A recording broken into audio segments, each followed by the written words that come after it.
A quote by famed architect Richard Rogers says, "The only way forward if we are going to improve the quality of the environment is to get everybody involved." And getting involved in our own communities is a great way to start, so why not start this weekend at Earth Day Omaha? Yeah, welcome Angie Remington and Brent Crampton. Thanks for coming in, guys. And thank you for bringing your garbage. I'm having a hard time breathing in air through my nose right now. What is this? Yeah, this is actually a week's worth of organic material collected from my kitchen right here.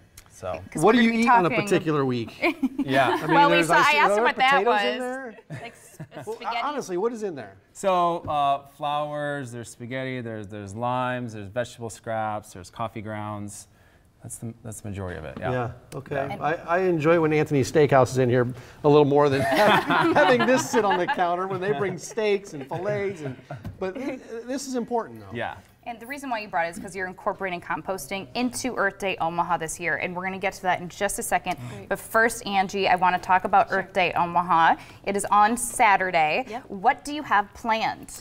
We have all sorts of earth-friendly and sustainable demonstrations. Like always, this year we have tree planting, urban beekeeping.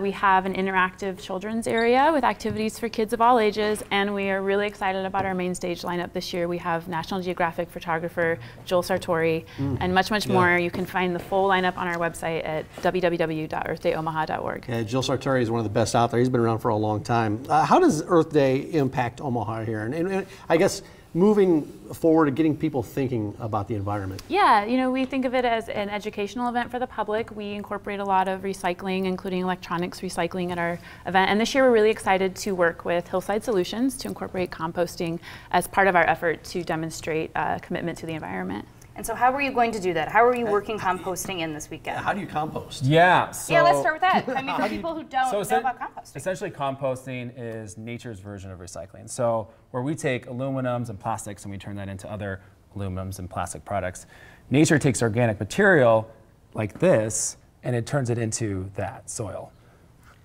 Okay. So you collect, right? Eventually it'll get there. Yeah, how long does it take to get from that to this? Yeah, so it's there's a variety of ways to do this. So and there's wonderful information online, but sort of like if you want to be committed to the process and put daily time into it, you can go from this to this in about a month, but maybe with the help of worms or whatnot. But if you're like me and you want a more relaxed approach, it takes about 3 to 12 months. And so that's essentially, anybody can basically compost in their home. They just need a bucket and they put that maybe underneath the sink and they start collecting these materials. Food scraps, vegetables, fruits, eggshells, coffee grounds. You want to stay away from meats and dairy products and things like that. And then find a pile in your backyard and start dumping this stuff back there. And what you want to do for every one part of material like this, you want to have 3 parts of browns.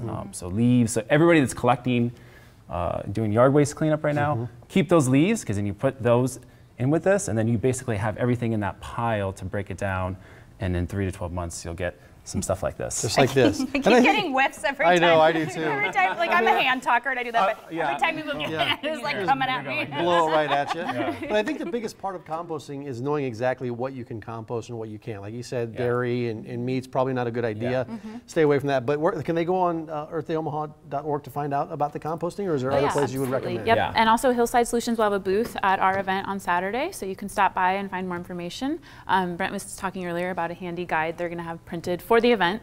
And then again, on our website, you can find information about how to compost at home. And how many people are you expecting at this year's event? I mean, thousands of people come to this. It's a big event. I would say an average crowd size is about 8,000. So, oh, wow. Yeah. Is that people outside of the Omaha area too? I think people do come from outside the Omaha area. And composting, you want to keep this stuff out of the landfills. Is that the major idea behind so this? the whole idea is that most people think if this stuff goes to a landfill, it breaks down into soil and it's okay. But what happens is it puts off methane there because it doesn't get oxygen in that environment, whereas in your home it does get oxygen. It can break down like this. So something to be aware of. I might start composting today. Yeah, no, it's a great idea. A lot more information, earthdayomaha.org, with all the events you have going on. A great place to start.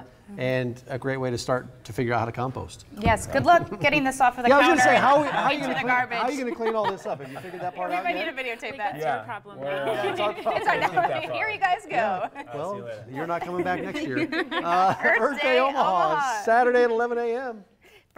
till 6 p.m. at Elmwood Park. And again, it's free and so much fun stuff going on. EarthDayOmaha.org. It's a really great idea. Thank Thanks, you. guys, for coming in. But we've